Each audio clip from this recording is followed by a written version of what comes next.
Hi, Daniel. How's it going? Hey, Evan. Good morning. I think we're all having a interesting start here today. How about yourself? How are you doing here? I'm doing all right. It is early on the West Coast, and I got up early to record. So, oh, uh, all in all, good. Well, everybody, this is episode 13, season 2, Tools for Lifelong Learning, part 2. So, should we jump right in? Yeah, we have the honor of reintroducing these guests, I feel like, for like the umpteenth time. It's been some familiar faces, so we'll keep it quick. I'll introduce the first guest today with 15 plus years of healthcare recruiting experience, all sorts of involvement across hospital healthcare, whether it's support staff, accounting, engineering, IT. And recently was just promoted to Director of HR Transformation here at Wilshire. Thanks for joining us, Marcie. Hello, thanks for having me back, guys. I think you're going to be a regular from now on. So, We'll see about that. all right. Well, I have the pleasure of introducing our second guest today. Pretty much should just become a sub co-host with how many times he's been on now. Still having over 16 years of revenue cycle patient access experience. Former regional director of admission services, also a former NAHAM board director. He is our director of people and culture here at Wilshire. Welcome back, Tim. I'm feeling so at home, Evan. I'd love to be back. Thank you. All right. Well, we are at least two of us. I'm recording in a new spot today, and we have Tim with his kids running around in the background. So everybody get a little glimpse into our home lives here at the Wilshire Group.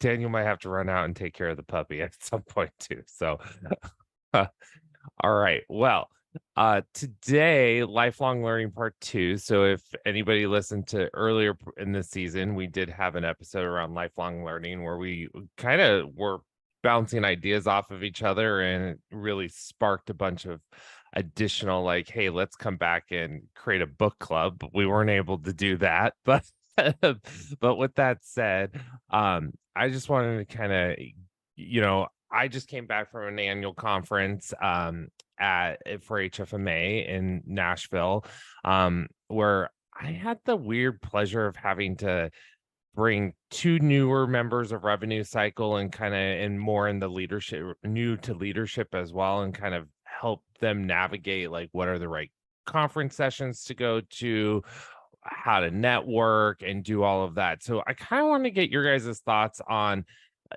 how did you go about doing that? How do you go about doing that from that? Because we do have quite a bit of early careerists listening, and they're starting to dive into that whole, should I venture out to a conference, and what do I actually do when I get to the conference? So I personally love conferences. It also helps that I'm a bit of an outgoing individual to start with, so I don't have a problem like going out and talking to people.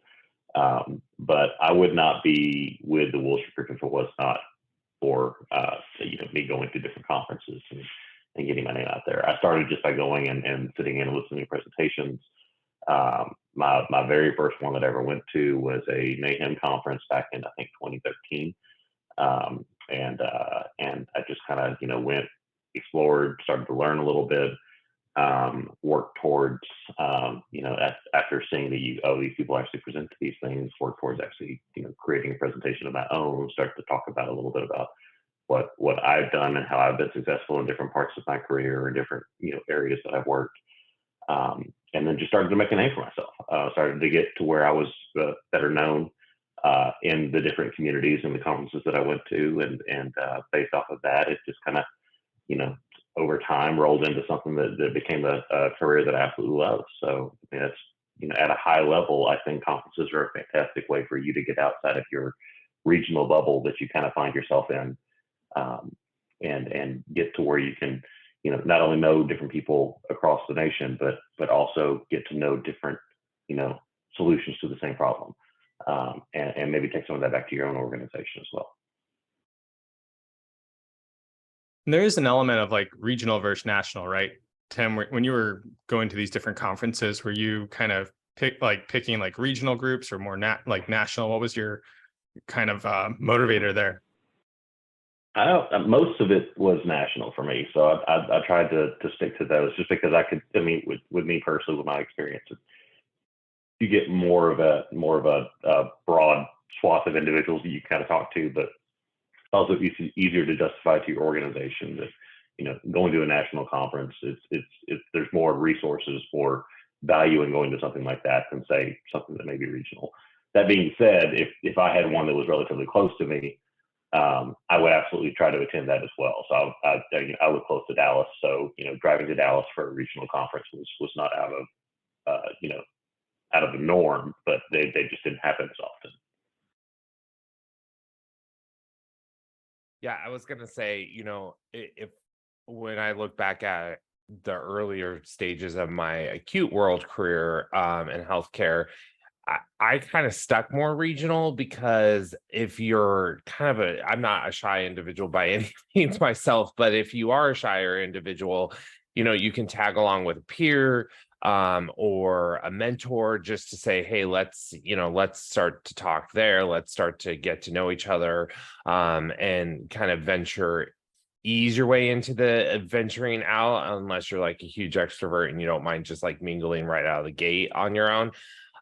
And usually a regional conference is a little bit cheaper than a national conference too. And given kind of the state of healthcare affairs right now, you know, that might be a better start for an earlier careerist to kind of get their feet wet and see what that is. But I don't know. I always pick my conferences based off of what are the educational topics and what are the things that excite me in my career. But what's something I can bring back to my team too. I know as a leader, a former leader, and even, you know, filling an interim in this case, when I was working with the two, I had them each select different sessions to go to versus going to the same session. And then what were they bringing back that we could bring back to all of their organization in some form of a presentation, a miniature version of that conference. So we're seeing more and more, you know, organizations starting to do that, the go learn and come back and teach it back because they can't afford to send everybody to the conference. So I do think of it from that standpoint, everybody, of hey, broaden out, go out. If you're in an executive role, definitely hit a national conference. I know like Becker's is on my short list. I've never been. I hear great things, but you know, I just haven't been able to venture there. I stick a lot with HFMA and NAHAM and NARI and things like that, more of those sub rev cycle groups. But I do think it also behooves us to venture out. Marcie, what about you? I mean, you're going to conferences sometimes in a different capacity than the rest of us, but you definitely, I know, you know, mingling is a big thing on your docket too.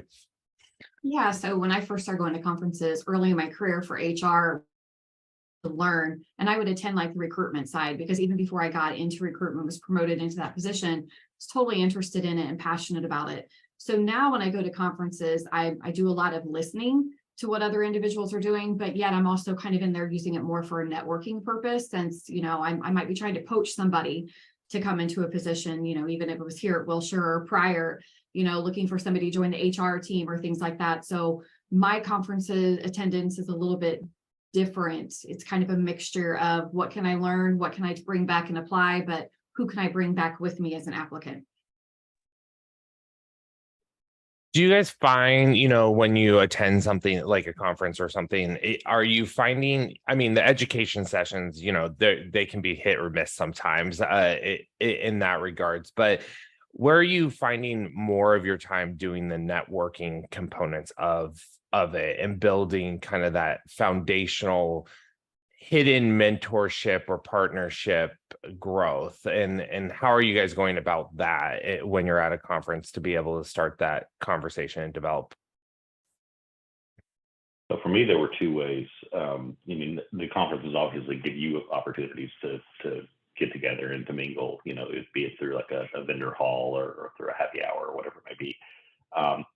And that can be, you know, valuable, but if you don't, you know, reach out to anybody or introduce yourself to anybody before those things, and you're just kind of wandering around, right? So what I like to do is that if I found a particular presentation, very valuable, or I found a lot of good information in it, something like that, I would go up and introduce myself, right after the presentation, have a little bit of additional Q&A after the presentation, kind of ended, and make that connection then. That way, when you cross paths with them at the happy hour, at the vendor hall, whatever it might be, that extended conversation is a little easier to get into, both for them and for me. I mean, if that person's not necessarily an extrovert, then it's absolutely going to be better for them if you have that kind of connection beforehand and everything. I've actually had that happen a couple of times to me. Like I would, so Wilshire sponsors the Epic User Group at Mayhem pretty much every other year. I've had a lot of people come up and introduce or ask me additional questions. It's always very engaging conversation. It's very open forum, love it. But I've had a couple of situations where, I would see somebody later in the conference and they would have, hey, I wanted to find you again and ask you about XYZ, about Epic or something like that. I had one individual that was not necessarily talking about, what can we do with Epic, but, you've had one heck of a career. How'd you get to where you are? And so we had almost an hour conversation about, career growth and the importance of things like conferences and stuff like that, and how that kind of got me to this point too. So there's a lot of different ways that those conversations can go. And I've always found it, very valuable to make sure that you are really, really trying to make sure you have that networking piece to the conference as well as not just doing the education. Yeah, for me, if you're not a super social person and you end up attending a conference, and especially if you're by yourself, it could be a little uncomfortable to go up and strike a conversation with someone. So what I always try to do is try to find something that I might have a common ground with a person. So for instance, some of the conferences that I would go to, like SHRM, they'll have an author for a book possibly that I read. So I will definitely attend that one. And then as I'm in that room, I know I'm surrounded by people who like to read. So I'll strike up a conversation of like, what other books have you read? What have you learned from this? What have you learned from that? And then also if it's like a lunch break and you're out there getting lunch, I'm the type of person that like, I'll look at somebody's bag, and I'll be like, oh, I like your purse. Like, where'd you get that? Strike up a conversation. And then, oh, next thing we're having a different kind of conversation. Like I kind of broke that ice to kind of find out a little bit more, to find out more about that person. So I can appear sometimes like I am an extrovert, but really I'm kind of an introvert. So it's out of my comfort zone to really strike up a conversation with people, because you can kind of feel like, is that person going to judge me? Or they think I'm a weirdo? Like, who's this strange person talking? But you have to get past that and just find that common ground. And for folks that aren't able to attend conferences in person, there definitely are like resources online. I know for a lot of these, like if you're like, I still want to do the learning, those conference materials are often online and available for presentation. I'm curious for both you though, have you found networking to be effective in a non-in-person setting? So just like thinking about like the online, the world of healthcare, IT, our world that we live and work in every day. Have you found that like the in-person just goes so much further when doing that sort of networking and growing your network of folks? I think historically, yes, but that's changing, right? COVID kind of changed a lot of things going forward. So, my last client before the one I'm on now, I was 100% remote, but I consider some of the people that I worked with, because I was on that project for, 2.5 years. I consider some of those people very, very close friends and people that I worked with, and I've never met them in person. So you get to where you can develop a relationship. I think it takes more time sometimes. But I think there is something to be said for that. I think a lot of different conference organizers and organizations had to get creative during the COVID years and put on these virtual conferences. And I think there is some value to that. But if you're talking big bang, if you're talking like you have a lot of people that are coming to one location, the better way to go is going to have, in-person type networking relationships. I know a lot of these organizations also offer, recordings of these sessions that happen at the in-person conferences later down the road. Typically they're behind a paywall, but you can go and actually, listen to them if you find interest, or if you've heard a lot of good things about them. You can go ahead and get that presentation for yourself as well, and then take that back to your organization. Agreed. I find that some of the online sessions that I've attended, I'll listen to the speaker, and they always say you can connect with me on LinkedIn, and you're like, oh, okay, sure. Like, you know, this person. So I'll connect with them on LinkedIn, but then it's amazing that I'll message them. I'll be like, hey, I have a question over specifically what you talked about blah, blah, blah. And then within like 2 or 3 days, they'll respond. So, you know, and then you can kind of build your connection from there. And there's at least a half a dozen individuals that have been speakers at conferences that I've watched online that I've been able to reach out to for questions or to help me, or, you know, hey, I have this idea, you know, what do you think about this? How can I make this better? So I kind of like those opportunities as well. So I think it's, you know, like Tim said, in person is great, but then, you know, also when you have that opportunity to connect online, that's beneficial as well. I was just going to add, I think COVID actually helped us in some ways as conference goers, and even, you know, from a putting on a conference perspective, make us think outside the box of how we do either hybrid conferences that are both virtual and in person, and or just completely virtual. I know like for HFMA, for instance, when they're hosting virtual reimbursement webinars and stuff, they use a random selector in their virtual conferences that breaks people into discussion rooms throughout the conference, throughout that virtual session, so that they never get put, well, typically they don't end up getting put into the same discussion room. So it's forcing that networking and that conversation amongst people. And exchange of contacts and stuff. And then you see a lot, like when we're recording, I get the privilege of, in at least in the Oregon chapter, see what they're recording in the background, and you can see these discussions going back and forth in the general chat, but also you see people branch off into private chats from there. So I do think in the virtual world, there are ways of doing it and making that connection. And I think for somebody who's a little more shy in person, it allows them to venture outside of their comfort zone even easier in a virtual capacity if they make a connection in a virtual breakout room. The other thing I was going to always say is don't leave the conference if they're having a happy hour or social networking event. I think that is a great, even if you are that fly on the wall, it's just nice to like mingle, because somebody's going to come up to you and introduce themselves and spark a conversation with you. I'm a little bit different than Marcie. I tend to be that extreme extrovert, but I am the person who's a little standoffish and shy at first, because I'm judging the room and figuring out where I'm going to network in and who's there and what's that platform first. So just that a little bit of that opposite component. I think that's why Marcie and I tend to be drawn to each other at conferences or at different events, is because I can be the voice and she can be the one tagging along. So but it is interesting. I do think conferences add a lot of value. And I think it's just a platform to say, hey, here's educational topics. Even if you can't make it to a conference, look at conferences, look at those educational topics. A lot of them, you can reach out to the speaker directly and get some of the material, even if you can't attend, and say, hey, I missed this conference, but I would love to learn more about this. Do you have a blog? Do you have an article that I can read, or are you able to share something? In some of those conferences, even if you can't attend in person or virtual, they'll post for you, the associations they'll post the content, 30, 60 days after the conference. That's just the PowerPoint, so that you can go up and read on it. So it's a good idea just to, even if you can't make something, to network it and see if you can get the information or material from somebody else who might have attended. Evan, you're talking about how COVID made people get more creative about things. So a lot of companies also went like very remote and stayed remote even afterwards. And so you've got a lot of services that didn't exist before that help encourage team building and team growth in a virtual environment.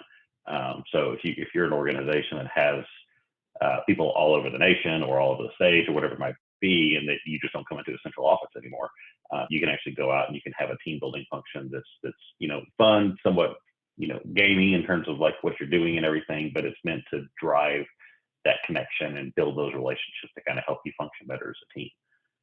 So Absolutely. All right. Well, any final thoughts before I run us out to a quick break? All right. Well, let's head to a quick break and we'll be right back.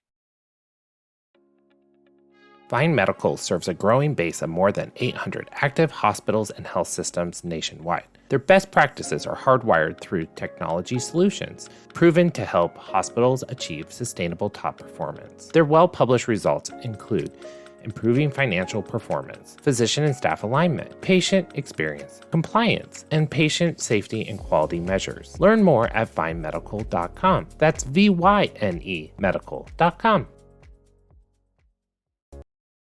And we're back. All right. Well, venturing off of our hot topics and going into more of our debate and industry trends, I think we'll continue with the conversation and venture away from conferences, but really start to explore what are some other out of the box or unique things, or maybe even not so unique things that we've been utilizing to expand our own education or help others with their education expansion.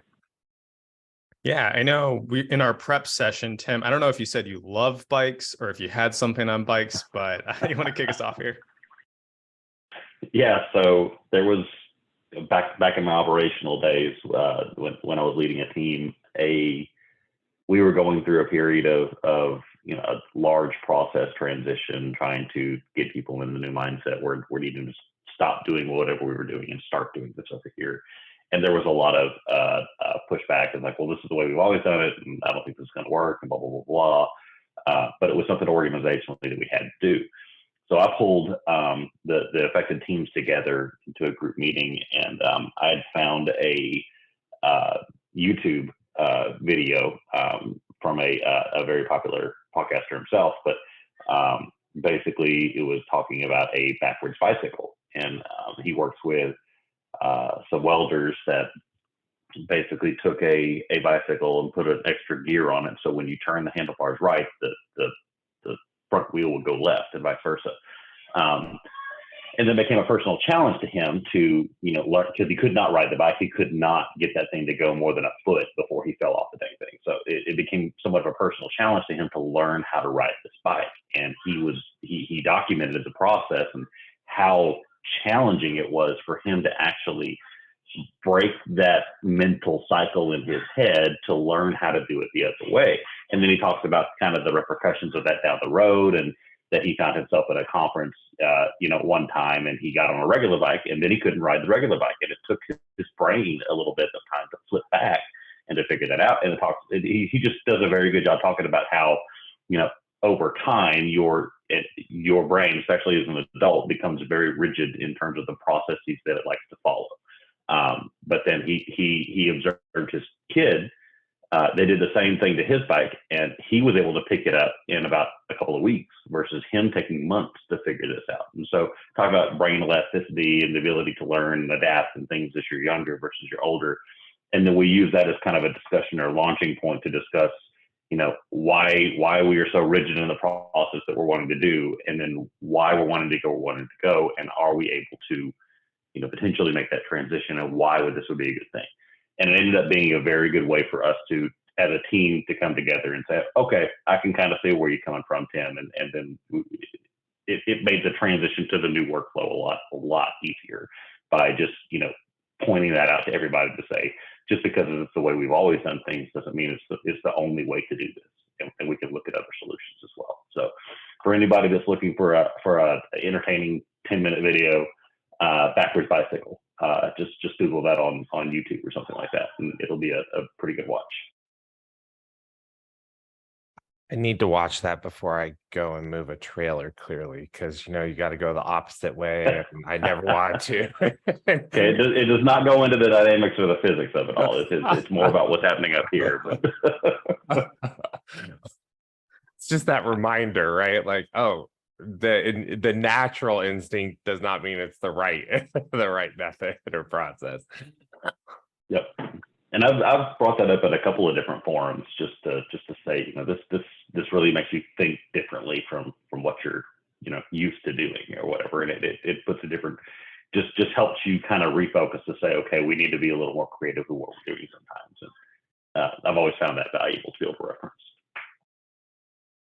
And I know that like learning new things or breaking a mold can be really, really challenging. My wife is studying for like her, what is it, licensed counselor exam right now. She's in grad school. We were talking about like how to take tests or how to prep for a test. She's a big test coming up.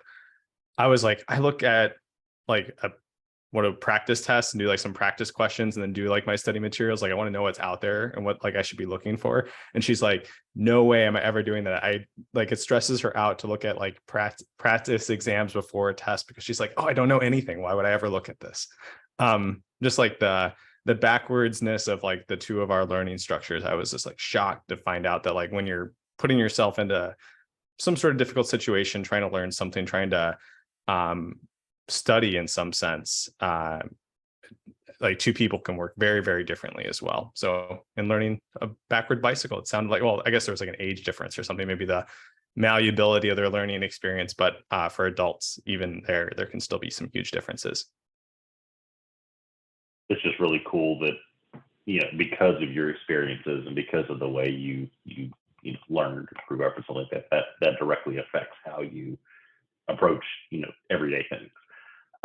And it's just cool that there's infinite numbers of possibilities, you know, from the human brain's perspective on the pathways you can take with that. And I mean, we could run a whole podcast just around that, I'm sure, just because it's really neat to think about that and to dive into that, especially if you get somebody like a psychologist or somebody on the line and have them talk through it. But it was just really neat, really interesting for me. Yeah, that's one of the things that I have to remember, you know, as trying to lead someone, is that not everybody's going to learn the way that I learn.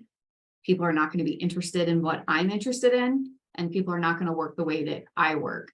So those types of things and referencing back to them, I tend to like to review those, watch those, listen to those, because it keeps me grounded and keeps me humble to remind me that, hey, just remember, like this person needs to learn from you, you know, so make sure you're setting a good example and you're not giving them a bad impression, or, you know, making them feel like, well, gosh, I just don't know this because it's not the way that, you know, Marcie would learn it, or not the way that Marcie would do it. So I think as leaders, that always adds a dynamic challenge, right? You're running operations, you're running around, you're trying to figure out how to deliver it. You're trying to make sure that we're meeting our company standards, but still being innovative and all of these things. And one of my former mentors, she's retired for many years now, but she always told me when I would go in with a new employee, she's like, the first you need to have them fill out a questionnaire.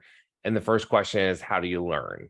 And have them fill it out before they start, because that way you could adapt your training materials to the person. And it really has forced me in many ways to have to learn to like, oh, this person needs to have it written. Oh, here's the policy manual. Let them read through that first, and that's how they start off, is just reading before we team them up with somebody to start to, you know, do side-by-side review and looking and watching the process. So I think it is, while we all have our own training processes, I do think that we're working with adult learners now, and adult learners are stuck in their ways of learning. So you're going to have a flexible training platform for them. I think that's one of the things. We were all talking about different books and stuff that are out there, and on the last podcast, and sparked the idea of having a book club. But I'm not a big avid reader, actually. I don't like to read. So when I do get somebody to recommend a book, sometimes it takes me a little bit, unless they're like, hey, you have to read this as part of work. But you know, I think grabbing in, not even self-help books, but just even leadership books and like dynamics around learning. There's I can't remember the name of the book, but it's about the Pike's Place Market fish throwers there, and I think it's Flying Fish or something like that. And how as a team they do go through training and they go through all this stuff, but really when they're on the floor, it's about yelling, you know, using the certain words that they have as a team that gets the next person prepared to be able to catch that fish that's flying from one end of the the side of the stand to the next so that it can be wrapped up and weighed and out the door for the customer. And while it's a show for people, it was really more about a lean methodology of making sure you have team members all around and you're trusting that team and that team dynamic. So, those are that's just a book that resonates with me of like how to think outside the box and still leverage people's skill sets, because they never have the person in the calling position who's quiet. That person's always up above with the, doing the weight and all of that, or doing the cash register until versus having to be the person on the ground to make sure the other people hear them clearly. So it's an interesting book. If you can go read it, I would recommend it. It's kind of a fun read. It has, I think, God, what is the fish on it? It's that candy, Swedish fish. It has like a little Swedish fish type of fish on the cover, if I remember correctly. So, what are some things like, Tim's watched a YouTube video. We clearly have a podcast for all of you listeners to learn from and hear our things. But what are like, Marcie, what's your go-tos kind of in being able to make a recommendation to somebody or even for yourself? I've always been in a position, even starting out, where I've been some type of customer service or the first person that somebody sees for an organization. So way back when I was in college, I was working like as an ER registrar, unit secretary, things like that. We watched this video called Give Them the Pickle. And I just found it very interesting because it was like, well, why wouldn't you give somebody the pickle if they're asking for a pickle? Why are you going to charge them 50 cents? And just the whole approach behind customer service and treating people, basically, it all boils down to how you want to be treated. What are you going to do to make that person feel special? So I've always kind of tapped into that for everything that I want to learn and for everything that I do. So in my very, very first job, I was 12 and I had a paper route. So that sounds like a really easy job, but when you have to go back then, once a month, you would have to go collect your money from the customers. And I lived on a street where the majority of the people were, I would say, 50 and over. There were very few young people there. So I would have to have these conversations. I got to learn so much from these individuals that I was talking to, and they might mention a book. I was 12. I'd go ride my bike to the library, find this book. I would read this book and I'd be like, oh my gosh, like I learned so much. Then the next time I got to talk to that person, I would talk about that book. So I guess at a very young age for me, it was always listening. What can I gather from somebody else? What can I always tap into? What's going to be my foundation for my learning? And it all comes back to that, first job I had, and then the first hospital job, give them the pickle, and then just kind of build upon that. I can talk about books forever. I can talk about learning forever, because learning is listening. It really is. If you sit down and you read a book, you're listening to somebody else's story. You're listening to what somebody else has to say. And I think that listening is the very, very first thing when it comes to being in an organization or being a leader, is not telling people what you know, but gathering first what they know. And then, wow, how can I find that common ground with that person? Yeah, I agree. I think, one of the I had an interesting opportunity in my career so far where we had a coach come in to work with when I was working at a hospital in nursing leadership. And we brought in a coach, and she actually is an author too. Her name's Libby Wagner, and she has a book called Trust and Inspiration, but she has others out there too, like Optimizing and a few others. She's a poet if you look her up. So you have to look for her coaching books versus her poetry books for those listeners. Her poetry is awesome too. But she came in to work with us on team building and stuff. And, we were working through one of her books because one of them's a workbook type of thing through leadership. And she said something that resonated with me. And I was like, that's interesting. And I went to go look up the concept, and it was actually a concept from another author. And she makes reference to it in one of her books. But it was during one of our just sessions of hey guys, come up with your common goal as a group. Let's talk through that. What are your struggles as a group? And that's what sparked me to start to read kind of not kind of more of the self-coaching or thinking out of the box type of books. There's this other cool book. I don't know if it's even being published anymore. I have a copy that's falling apart. I literally taped the page. It's called Drumming to a Different Drummer, and it's these little sayings or quotes or out of the box ideas. So I've always grabbed a quote from there when I've had to go, like Tim, thinking outside the box with his team, grabbed one of those activities and had the team start with that activity out of that book, and that was kind of my way with my team to say, hey, it's time to start thinking outside of the box when we go to embark on this conversation. But I've had recently a couple of my old employees come up to me and be like, hey, you were talking about this book or this podcast. Can you remind me what it was? And it's kind of nice to like have people be like, hey, I want to venture out into these different categories and spaces. Another great podcast to listen to is Maxwell's. I wonder if I wrote it down. I don't know if I did. It's the Maxwell Group. So they've done like oh God, what are those books, guys? We've all read them. Like 10 Minutes to Leadership and like things like that. But they're taking those concepts from their books and putting it into a 30-minute podcast versus having, if you don't have an hour to read the book, you can kind of get those same foundational components out of a podcast. So I would say take a look at that.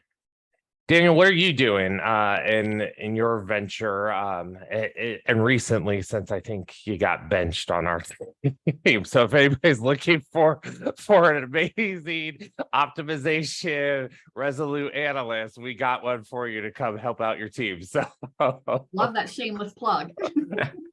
Thanks. Yeah, I've been doing a lot of in-house work and would love to take my eyes somewhere else. I've been doing the same thing for a couple of weeks now, so it would be great to get plugged in elsewhere. I have a very selfish desire to improve on just speaking, and I think a lot of our job is speaking and having conversations. And so I have found a unique way to practice that by watching a lot of comedy. Because I find that comedians are very compelling talkers and able to bring across points very well. So I guess my most recent learning, this is maybe a little unusual, not something that is founded in education or research, but I've been doing a lot of just watching comedy skits, 3-4 minutes, just to see how people communicate and how they drive points across that you can remember. So that's my current foray into learning. So Daniel, I think at our next retreat coming up in LA, we're going to go and find a open mic stand-up, and we're going to put you on stage and see how you do. Absolutely not. I mean, you keep telling us you want to do more presenting and more things. I mean, we are now making you present on our podcast metrics and company meetings. I like this idea, Tim. A hard pivot just to stand-up comedy. Yeah, that's we'll make sure Nicole Byer and Matthew Lane and Shazir Sameda and all these other big time stand-up comedians. I mean, what better way to get experience than to just do the baptism by fire? We might as well just throw you in the deep end and see where you go. The funny thing is, so I think our next company retreat's in LA. I had a friend who just moved to LA. He's a comedy host. So he would definitely have a spot for me if I ever were to try to get my feet wet. What's his name and phone number? Marcie will be sleeping at the table because whenever she has to go to an LA retreat, she's always off on her time zone too. One other way of just to kind of pivot a little bit. So I'm a avid sports person. I actively still participate in sports, and always grew up doing that and love watching documentaries about that. But I try to look at it, especially with the most recent one for a shameless plug for Netflix here. They have one on NFL quarterbacks now. It's really good. I just watched the whole thing. But I watched it and I enjoyed, learning kind of, a little bit more about the quarterbacks that they featured and kind of their life during the season and how things look like. But I was also watching it from like all three of them that were featured have a different approach to leadership and how they're, bringing the team together and organizing it. And one's very personable and likes to get along with everybody and make sure that there's a healthy amount of friendship and respect there, and that because of that friendship and respect, the rest of the team wants to follow them.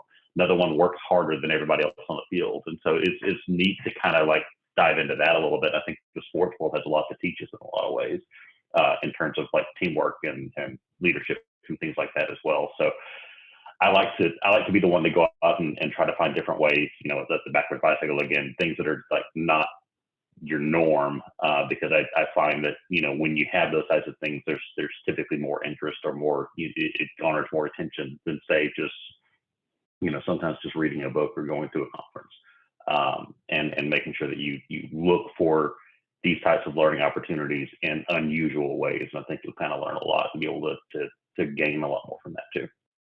That's interesting that you bring that up, Tim, because like anybody can probably experience within their career burnout. You need that extra motivation. I just recently watched the other night on Netflix, the documentary on Dolly Parton, like her interview with Dolly Parton. And I just like admire how she branded herself, how she put herself out there, how she stayed motivated, how she was creative, how she didn't let anybody interfere with what she thought of herself, her humble beginnings to where she ended up. It was a huge motivator for me because she was admired. She actually was a leader. People still follow her. People still look to her for guidance. If I had the opportunity to go to Brentwood, Tennessee and meet her, I'd want to sit down and have a cup of coffee and, have her be my mentor on where do you pull in for the self-confidence? How do you stay relevant through all these decades? Like, it was just very interesting. So I'm glad to know that I'm not the only person that refers to documentaries something, because I out quite a bit, so I'm glad I'm surrounded by fellow nerds. And just to make sure that everybody that's listening isn't like we're just Netflix folks here, if you need another show recommendation that's kind of in line with Evan's fish flipping story, you should watch The Bear on Hulu. It's a interesting foray into French cooking and like how teamwork works in a kitchen, but it's maybe not as educational. Huh. I was gonna say another good one is The Gladiators, but it has it's not a good documentary for learning. But I love the decade of the American Gladiators, so There's no teamwork there. it is interesting though.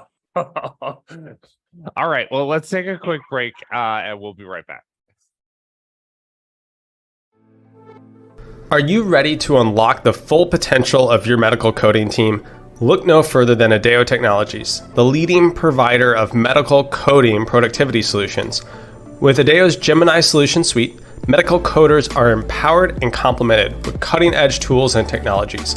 The Gemini Coder platform, Gemini Autocode, and Gemini Coding Assist solutions work seamlessly together, creating efficiency and improving accuracy in medical coding. Say goodbye to tedious manual processes, cheat sheets, and memorization, and embrace the power of workflow improvements, artificial intelligence, and predictive coding.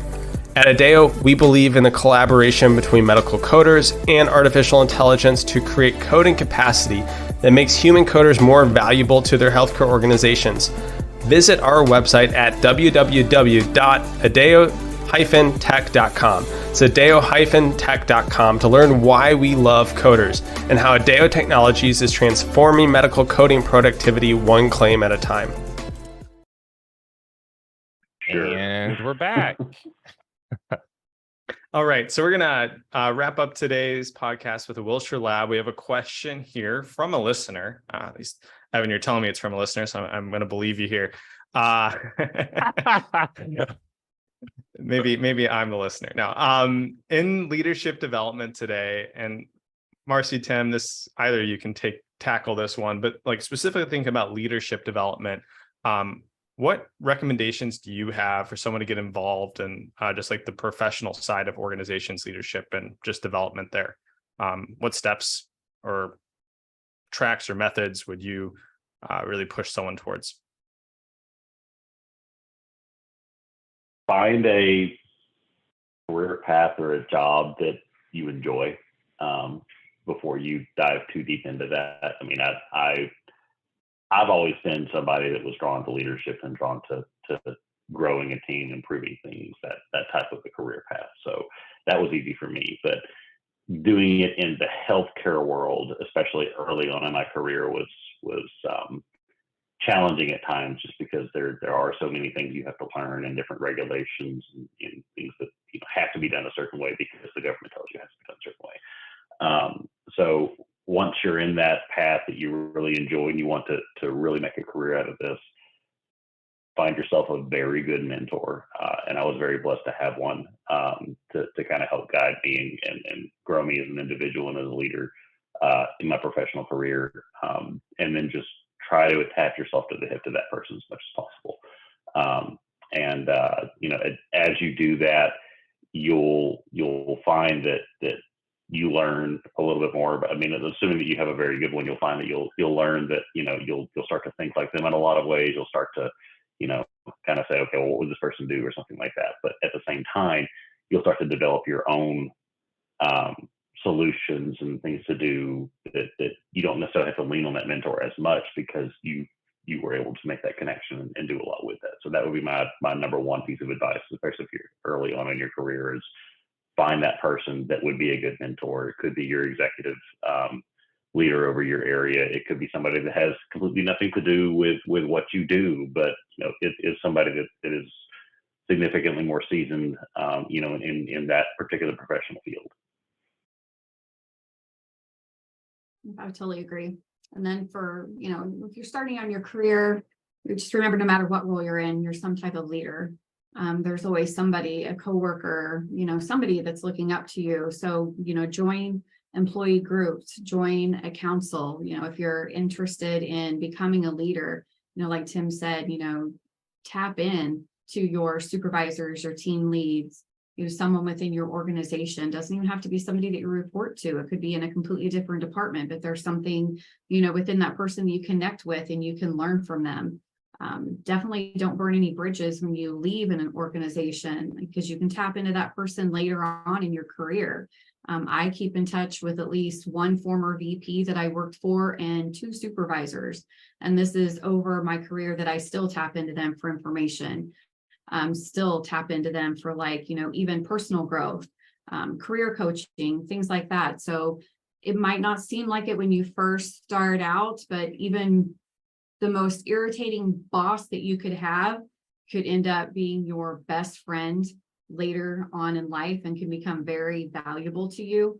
So always think of, is this person that I'm with, what benefit am I going to be to them, and what benefit are they going to be to me, and what can I learn from this experience? I'm going to take a different spin on the question because the listener wasn't very clear. So I think I fully agree with both Marcie and Tim in that regards. But I think if you're trying to get involved with like a professional organization, so NAHAM or HFMA or whatnot, first just start out. Most of them have like, hey, would you like to volunteer signs up, or even on their website, do you want to get involved? Just volunteer. It gives you an exposure. It gives you kind of behind the scenes so that you can learn a little bit more and learn leadership skills if you're an early careerist or early into a leadership role. It'll give you a different stance on how to get involved and branch out those skill sets. So if you can leverage those professional organizations too for some of your growth, and by just volunteering to help them cover a registration desk, do something of that nature, there's lots of different volunteer opportunities. That's going to get your foot in to assist with your networking, assist with your growth there, and then being able to expand that at some point, potentially even down. I know like Tim and I both in our professional networks have, served on boards or are serving on boards or even working towards, presidency and leadership in that regard. So I think that, that's just another way of doing it. If you're not finding those key mentors that, Tim and Marcie were talking about.